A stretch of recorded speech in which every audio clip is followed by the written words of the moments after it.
we just wanted to address something that's happening at the minute. This past weekend, there's been a couple of clips going around from when we did a session on the Flagrant podcast while we were on our US tour. And yeah, there were a few jokes made that were incredibly inappropriate. One specifically pertaining to Black women. And in the clip, Andrew was making a joke. I'm not even going to get into specifics, making a frankly racist joke. And we were laughing at it. And to give, there's first of all, before we get into like specifics or anything like that, obviously there's just literally no excuse. There is no excuse. Agreed. And fight or flight is a real thing. Like it is, yeah. Fight or flight is a real thing, and it's so not easy to say, but when you're in those situations, you look at it through a lens of like, bro, if it was me, I promise I'll stand up, I'll kick them cameras down, I'll smack homeboy in the face, I would say this, I'll do that. But when you're in there, you're in shock. You're in shock, and all you want to do is move on. Yeah, bro, move on. In word, bro. All you want to do.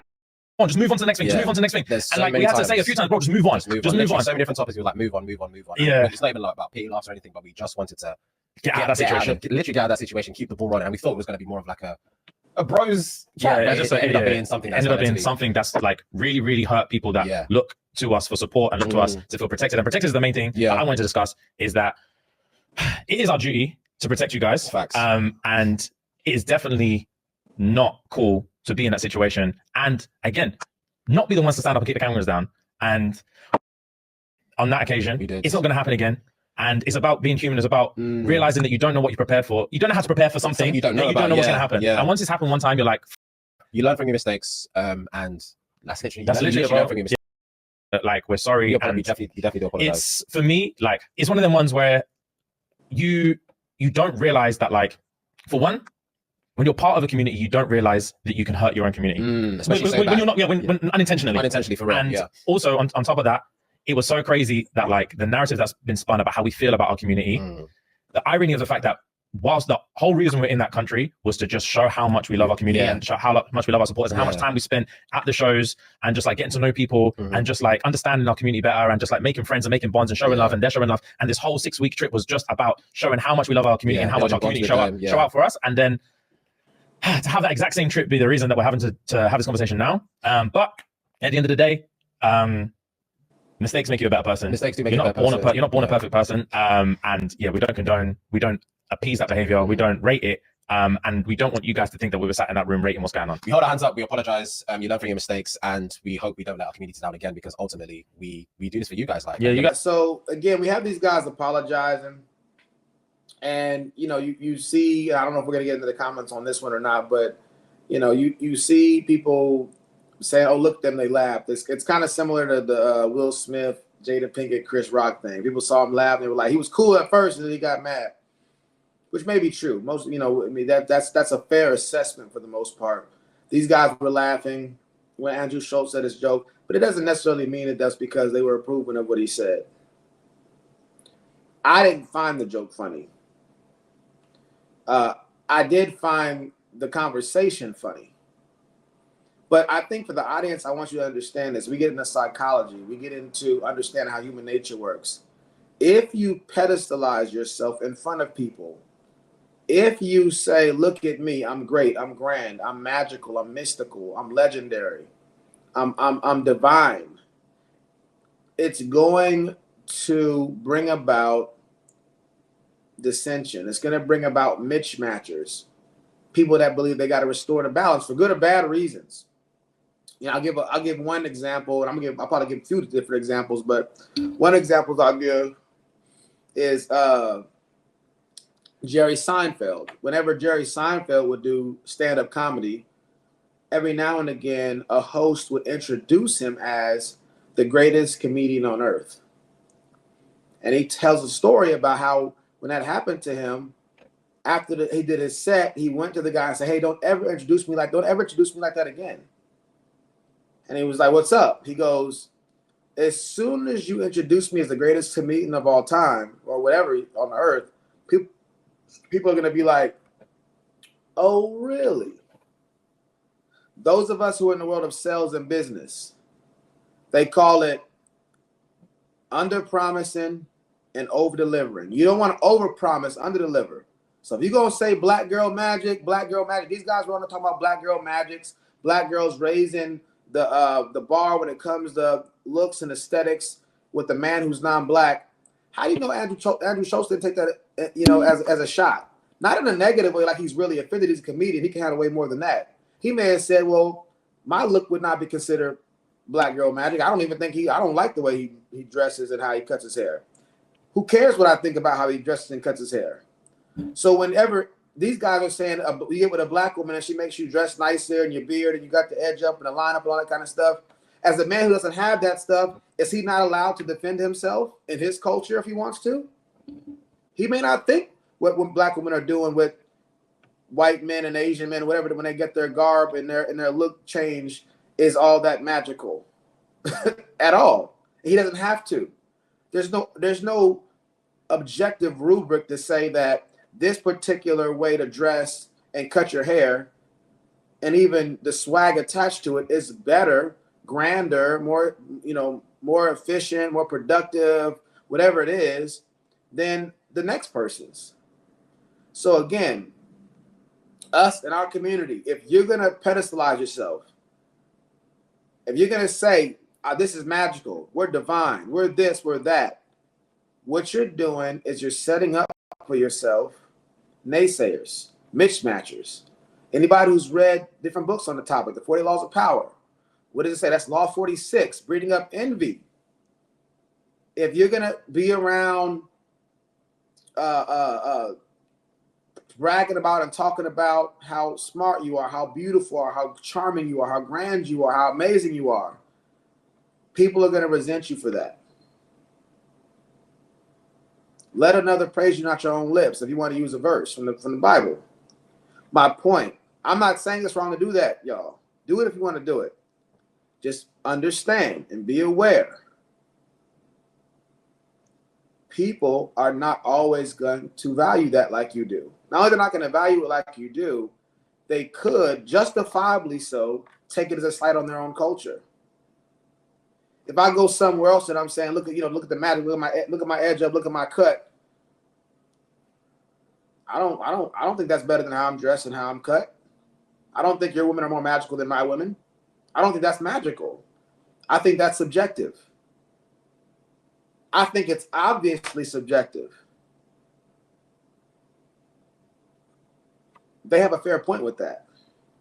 So these guys are apologizing for this comment because they laughed at a joke that Andrew Schultz said about black women. Again, you got to take the good with the bad.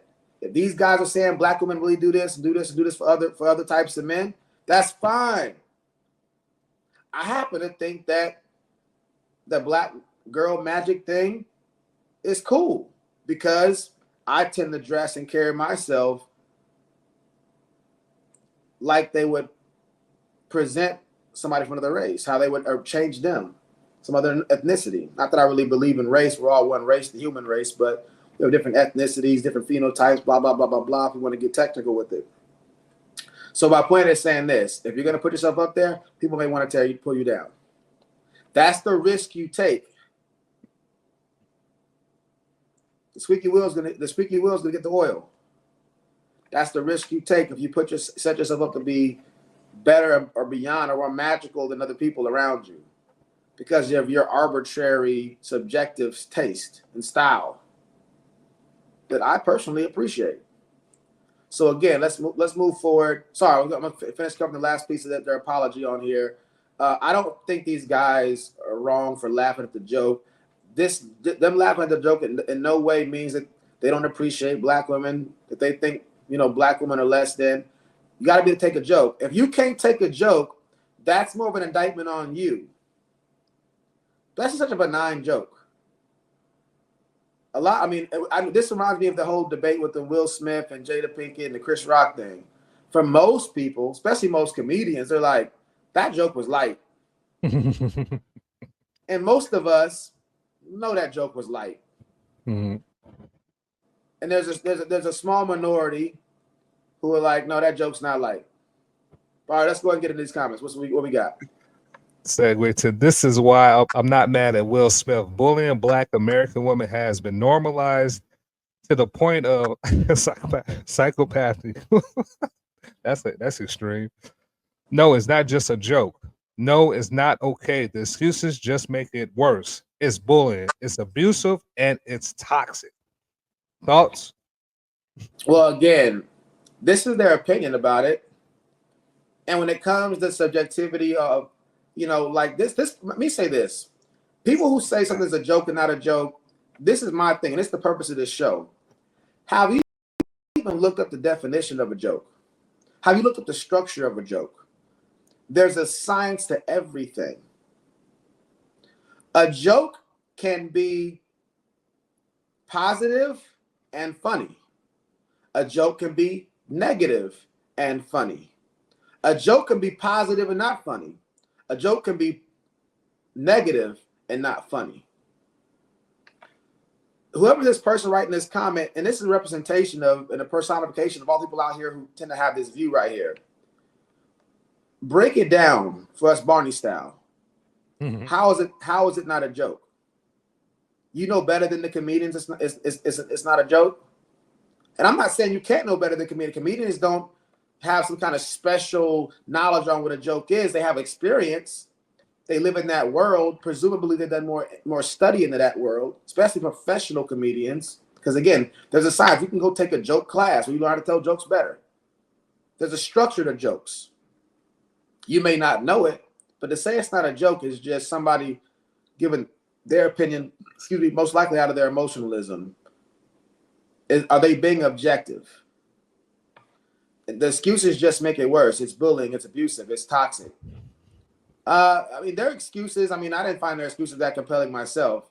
But yeah. So they're laughing and they're saying they want to move. That could be true. We've all laughed at stuff, right, wrong, or indifferent, that we were uncomfortable about. If you study psychology, I don't know the term of it for this, but that's a real thing people do. Some people laugh in uncomfortable situations. I think it's even like a medical condition that's even in the book that they have for psychology. Yeah, it's called the Will Smith laugh. So my point is just saying, like, you saying it's not a joke, that's your opinion. Anybody else who has that belief that's out there, come up with some facts. Give me the definition of a joke and then tell me how this doesn't fit the definition of a joke. What's the next one we got? Another comment. They just, I guess they're referring to black women. They're just being emotional over a joke. I think this is probably right. Lord Jesus Christ, that's hilarious. Yeah, just being emotional. They said being emotional over a joke. Yes, they're just being emotional over a joke. Now again, I'm a stickler for words. Mm-hmm. You're supposed to be emotional over a joke. Okay. Emotional is not a negative thing. If I'm at a funeral, that's emotional. If I'm jubilant and excited about a promotion, that's emotional. Mm-hmm. There's nothing wrong with being emotional, but I know connotatively people say emotional. What they mean is somebody that's being carried away by their emotions. Somebody that's emotions are ruling over their reason. Now that is a problem. What's the next we got? Next one. The apologies issued by those individuals appear to be primarily motivated by the cancel culture rather than a genuine remorse of sincerity. Yeah, that was a tongue twister right there. And everybody listening, Enos had surgery on his mouth, so he's not reading like Kevin Garnett right now. It's just a surgery. Kevin Garnett. Yeah, shout out to Kevin Garnett. Go ahead. I think this is probably I suspect this is right. But it doesn't mean that the apology lacks any type of sincerity. I always say this, and those of us who've been in relationships, you get this. There's generally two things you can apologize for. What you actually said, especially if it's or did, which can be incorrect morally, meaning that you violated some type of objective rubric outside of yourself. If you're a Muslim or you're a Christian or a Jew, you did something that was outside of what you're called to do in your respective group, religion or whatever. If you're in a job and you have SOPs, you have guidelines, you're playing basketball, you travel, whatever, you don't notice the clock like J.R. Smith did, and it costs you the game, you might apologize. You're going to apologize for your action and how it affected the team, and you're going to apologize. Well, you're going to apologize for your action, how it affected the team, and also how the team's accomplishing its goal. And you're also going to apologize for the duress that they have to go through because of your infraction. That's one side. when you have some kind of rubric outside of yourself that's not arbitrary, that you're saying, yeah, I violated that. We have this in common. We know this was the standard, and I didn't meet that standard. That's a great apology. Then you can apologize for the way something affected somebody. It might be something like, somebody might be like, hey, man, when you left yesterday, you didn't say bye. In that situation right there, I'm not apologizing for leaving, but I did not intend to hurt you by leaving without saying bye. I had something going on. The kids were making too much noise. I'm trying to catch the game somewhere. I'm late for where I'm going next. I stayed a little bit extra just to spend a little bit more time with you. You got caught up in something, and I had to dip out. And I didn't say bye to you. Maybe that person wanted to give you something before you left. Maybe that person wanted to tell you something before you left. They just assumed you were going to say bye, which is a reasonable assumption. I'm a Batman. I'm going to leave without saying bye most of the time. But we're gonna party like it's 1999 while I'm there. Again, you're apologizing for the way it affected the person because you value that person's feelings and you can see some merit to why they might feel that way.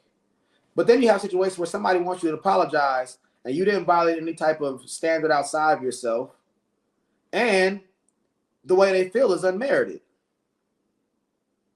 I had a situation where, you know, I had some guys that worked for me in sales in different cities, and one of the guys, I complimented him and say, "Look, you out there in Houston right now, you're doing a great job out there." We called them Buckets. Hey, you killing it out there, Buckets.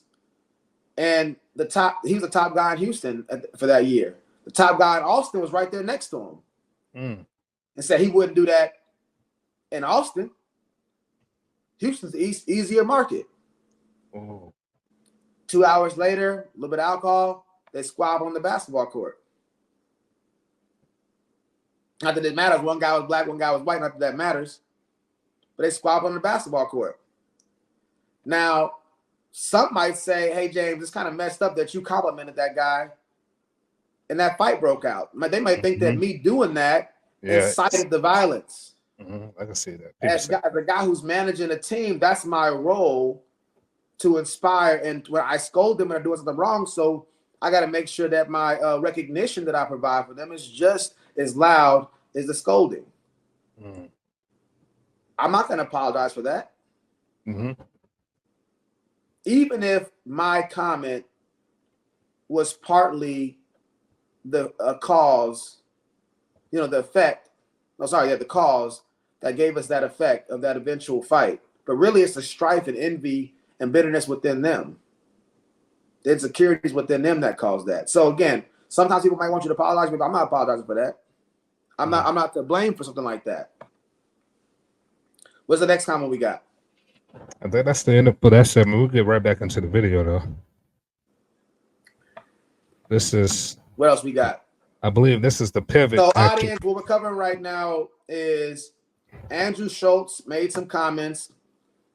These guys right here on the Andrew Schultz podcast, and they were talking about Black Girl Magic. Black Girl Magic being this idea that Black women, whenever they get with non-Black men, perhaps even Black men who may not be culturally, stereotypically Black, as far as getting the artificial hair, shape up to edge up to the line like I have here, or getting the beard a certain way and getting the fade a certain way, even dressing in a certain manner that's typical for a lot of Black men and Black culture to dress.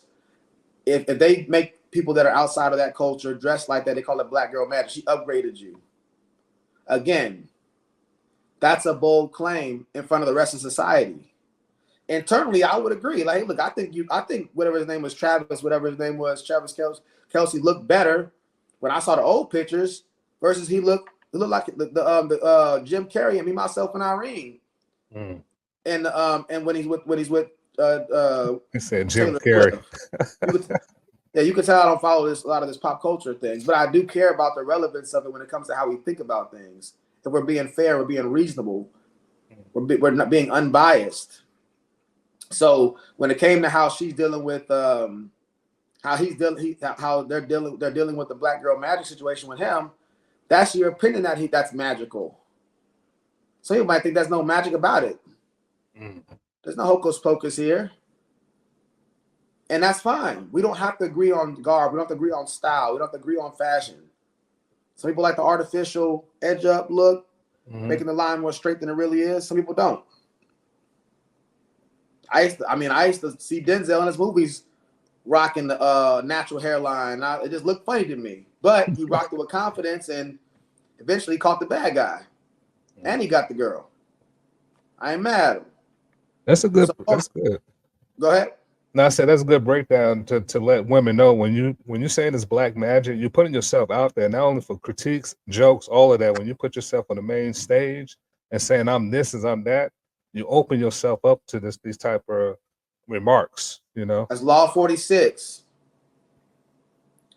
That's let another praise you, not your own lips.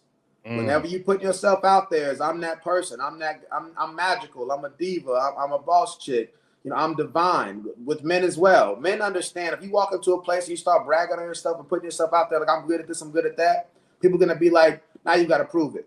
One thing when I train people in sales, one thing I teach them is this right here. Don't tell the customer this is a great product. Say great things about the product. If you tell the customer that it's great, they will mismatch you. That ain't that great to me. I'm sure there's other great ones out here like that. Not everybody, but psychologically people like to mismatch. If you're gonna put yourself out there and brag, so people are gonna be like, well, you gotta prove it, you gotta show it now.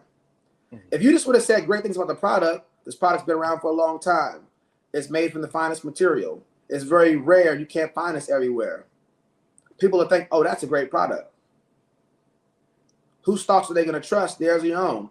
There are some people that see black culture and see how we dress and our style and our fashion and how we get and they say, man, that's really nice. I would like to look like that. But if you try to shove it down their throat and tell them this is magical, this is amazing, this is great, on the world stage, people are gonna be like, I ain't impressed. Yep.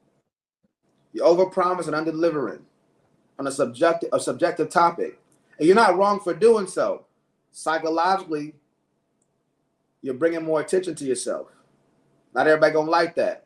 It goes back to American Gangster. Whenever he had that chinchilla on, whatever that kind of coat he had on, right? Yeah, yes, sir. It looked good. Now they watching you. Why you got that coat? Who's this guy with this coat? That's good, bro. I think they say never outshine the master. I'm not saying the outshine the master principle applies a one-to-one correlation right here.